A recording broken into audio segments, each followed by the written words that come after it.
そんなことに付き合ってんの？あんためちゃめちゃ立ち悪いな。個人による死刑行為は犯罪だよ。強力な個性にプロしか。今更プロになんかなれっこない。そんなものは真の正義には全く関係ない。ヒーローになりたいから。なすべきことを前にした時行動を起こせるか否か。ほんの一瞬でいい。俺だって飛びたいんだ。Eh bien salut à toutes et à tous, les gens, c'est Moketo pour parler de tout, mais surtout de rien. On se retrouve pour la critique de la première saison de My Hero Academia Vigilante. Il était temps que je la sorte parce que mine de rien la saison 2 elle arrive dans pas si longtemps, donc on va essayer de pas trop prendre de retard. Donc qui est l'adaptation du manga du même nom, donc qui est un préquel, un spin-off préquel à la série My Hero Academia, qui est un manga personnellement que j'ai adoré et qui, même si il ne brille pas par le trait légendaire de Kohei Horikoshi, donc le manga original, même s'il ne brille pas par son trait et par ses chara-design et ses scènes d'action assez bluffantes, et bah j'ai vraiment préféré, je pense que ça va être un unpopular opinion de fou, mais j'ai préféré véritablement Vigilante à My Hero Academia classique. Alors c'est une œuvre beaucoup moins longue, hein. Le manga fait 15 tomes, donc l'anime va pas durer éternellement, je pense que ça fera 3 saisons, un truc comme ça. Mais ouais, j'ai préféré Vigilante pour plusieurs aspects. Alors on va d'abord parler un petit peu résumé, pour un petit peu remettre du contexte. Alors, être héros est un vrai métier. Il y a des règles à respecter et il n'est pas donné à tout le monde d'être officiellement accrédité. Pourtant, certains décident de jouer hors limite et de se battre pour la justice, sans aucune qualification. On les appelle des justiciers et aux yeux de la loi, ils ne valent pas mieux que les vilains. Koichi, un jeune étudiant fan d'All Might, le plus puissant des héros, appartient à cette catégorie. Il utilise son pouvoir de glissade pour rendre service autour de lui, ramasser les ordures, aider les passants à faire leurs courses par exemple. Ça part d'un bon sentiment et pourtant ses activités sont illégales dès lors qu'il utilise son alter sans autorisation sur la voie publique. Son sens de la justice l'amène à former une équipe improbable avec un grand costaud amateur de bagarre et une jeune chanteuse avide de gloire. À eux trois, ils se lancent à l'attaque d'un trafic de drogue aux effets destructeurs, mais là où les héros agissent en respectant la loi, pour les justiciers, une seule devise: la fin justifie les moyens. Voilà, donc maintenant qu'on a posé le décor, eh bien oui, je vais faire quelques parallèles avec le manga My Hero Academia, hein, c'est un peu le passage forcé, mais donc oui, c'est vrai que moi je préfère largement cette histoire parce que déjà on n'est pas centré sur une école, là où effectivement My Hero Academia nous explique que oui, pour être héros faut des qualifications, faut passer par des concours, etc. Il faut être accrédité, tu peux pas utiliser tes pouvoirs à sauver les gens même si tu as les meilleures intentions, c'est pas légal, histoire de mettre de l'ordre dans la société. Mais ce qui fait que, du coup, ça rend My Hero Academia, j'entends, la série principale, ça rend le parcours un peu trop lisse. Ça rend les choses un peu trop lisses parce que du coup, il y a des moments où les héros sont un petit peu limités dans leurs mouvements. Ils veulent tellement faire les choses dans l'ordre et légalement que ça leur prive de certaines facultés, ça leur prive de certaines actions, et au final c'est surtout les héros accrédités, quoi, les héros populaires qui sont les stars des grands événements. Alors je dis pas que les élèves ne font rien du tout, c'est pas ce que je dis, mais en tout cas pour ce qui est des grands combats de l'histoire, voilà, il y a un petit peu ce truc pas hyper logique de les gosses sont des étudiants, ils sont pas censés utiliser leur pouvoir, etc. Et pourtant c'est eux qui font un peu le plus de choses, voilà. Et puis t'as les héros en backup.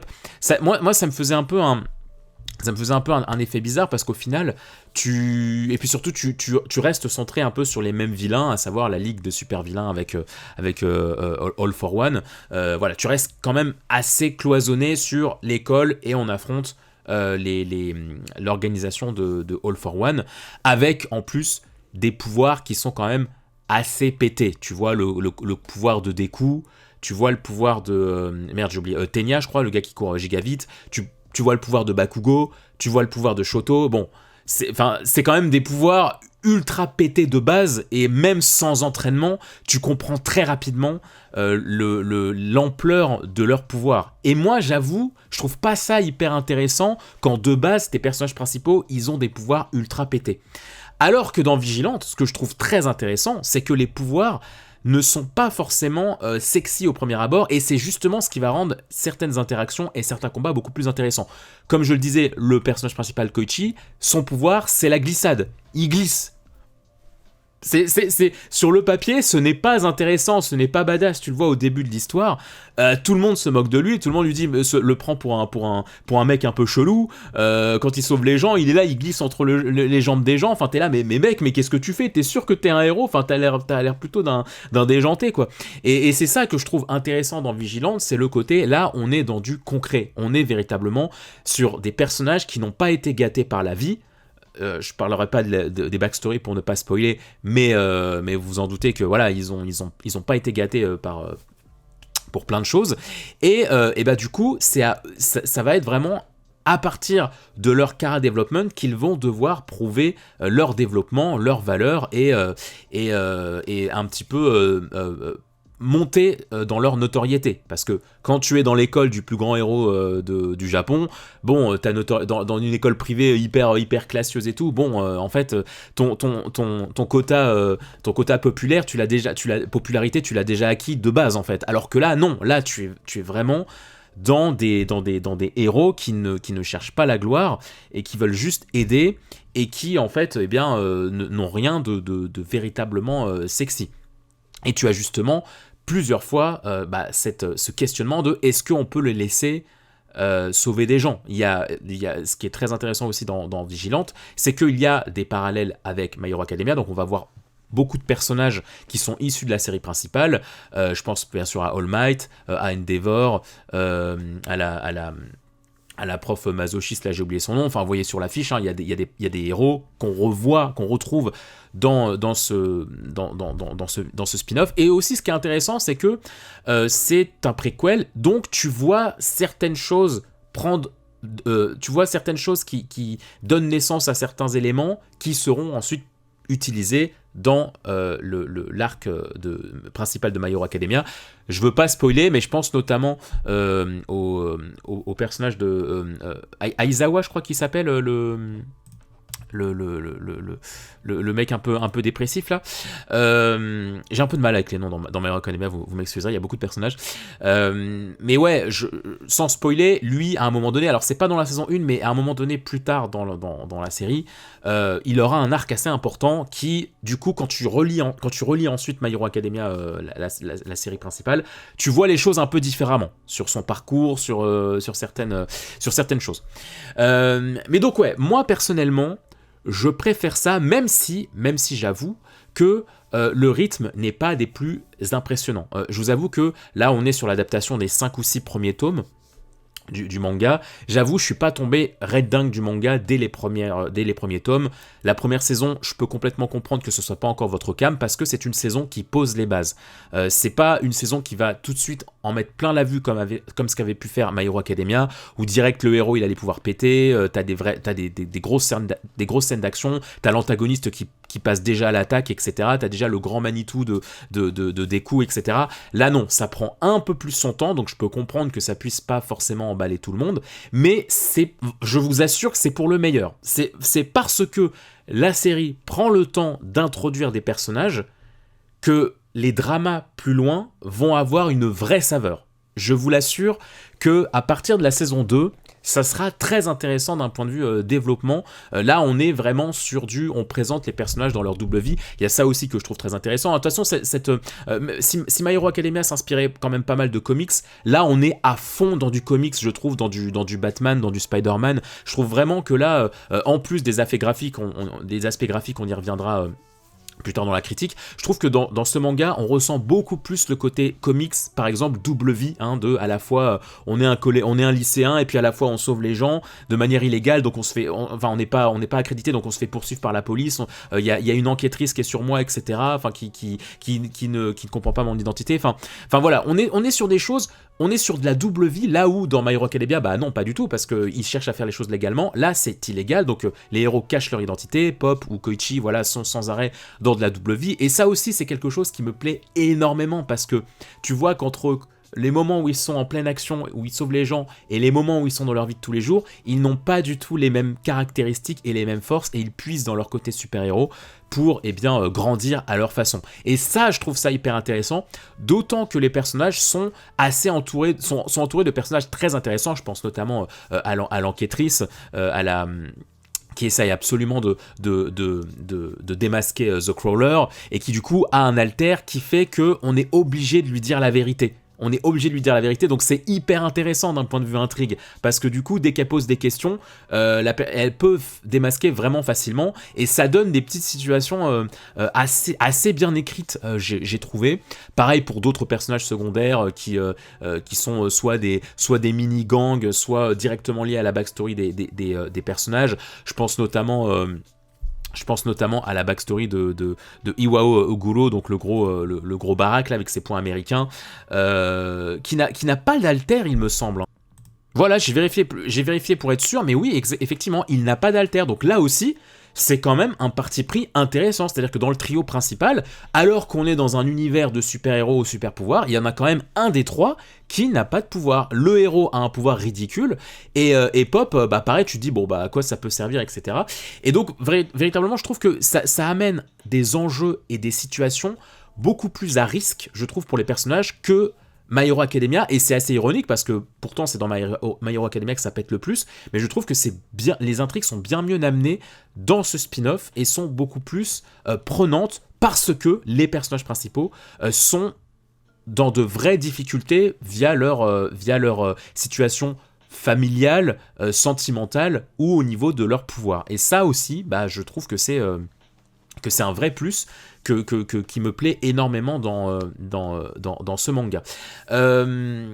C'est un petit peu slice of life à des moments. Il y a des moments où il n'y a pas forcément énormément d'action. Ça va être encore du développement. Donc là, je pense que là-dessus, ça pourra un peu déplaire à certaines personnes. Peut-être un peu un manque d'action, même si, pour moi, dans cet anime, quand il y a de l'action, il y en a vraiment.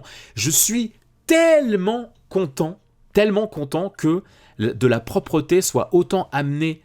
Quand je parle de propreté, j'entends d'un point de vue réalisation. Je suis tellement content que la réalisation soit aussi soignée dans Vigilante plus que dans My Hero Academia. Je suis vraiment pas fan de la réalisation de My Hero Academia depuis 3 saisons. Je la trouve trop simpliste, pas assez. Je trouve qu'elle a pas assez de peps. Je trouve qu'elle a pas assez de caractère. Je la trouve vraiment trop plate, que ce soit dans l'utilisation des musiques, des lumières, des couleurs, de l'animation. Je trouve qu'il y a beaucoup moins de prise de risque et d'ampleur qu'avant. Je la trouve vraiment tiède au possible, alors que dans Vigilante, dans cette première saison, j'ai été agréablement surpris. Déjà, ne serait-ce que des génériques, qui pareillement, là, en 2 génériques, ils mettent la misère à tellement de génériques pour moi de My Hero Academia.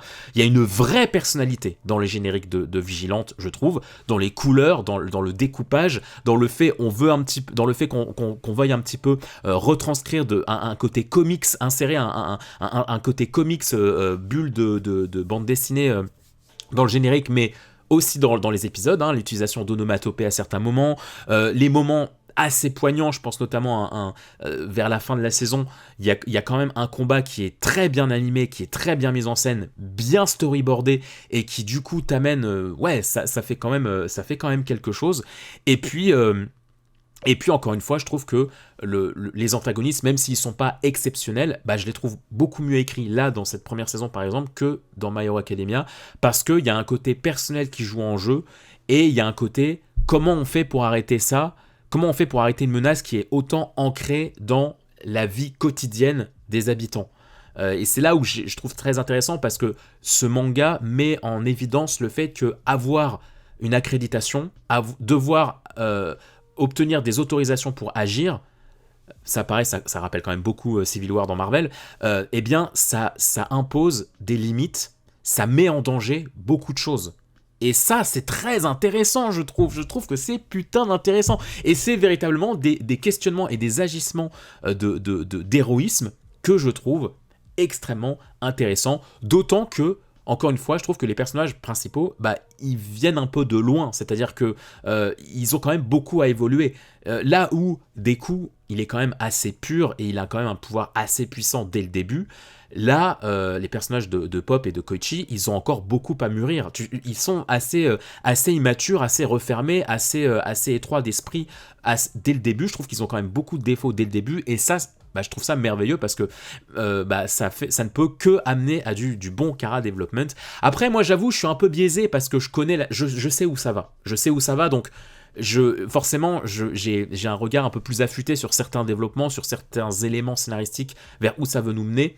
Mais honnêtement, ouais, je suis très très très heureux que ce spin-off ait une adaptation, parce que il y a certains arcs, j'ai tellement hâte que les gens les découvrent, parce que là, on est véritablement sur de l'approfondissement d'univers. Là où je trouve, où dans My Hero Academia, on reste quand même beaucoup cloisonné dans les salles de classe, là, on a véritablement de l'expansion d'univers.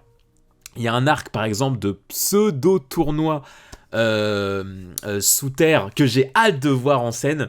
J'en dis pas plus, mais honnêtement, ouais, pour moi, ce n'est pas exceptionnel d'un point de vue écriture, mais ça a suffisamment de gueule, d'amour et d'écriture pour me faire kiffer et pour me faire rappeler voilà, les grands moments du cinéma pour moi de super-héros, les premiers Spider-Man, les premiers les Batman, voilà, tous les dessins animés de super-héros qu'on avait à la télé. Voilà, moi, vraiment, cet animé, ce manga, me rappelle beaucoup ça, me rappelle beaucoup cette époque-là, là où je trouve que MHA pioche, enfin la série principale pioche aussi dans les comics, mais quand même reste aussi beaucoup cloisonné dans ce qui fait le succès du manga shonen, donc quand même des chara-design très soignés, des pouvoirs toujours plus puissants, toujours plus dans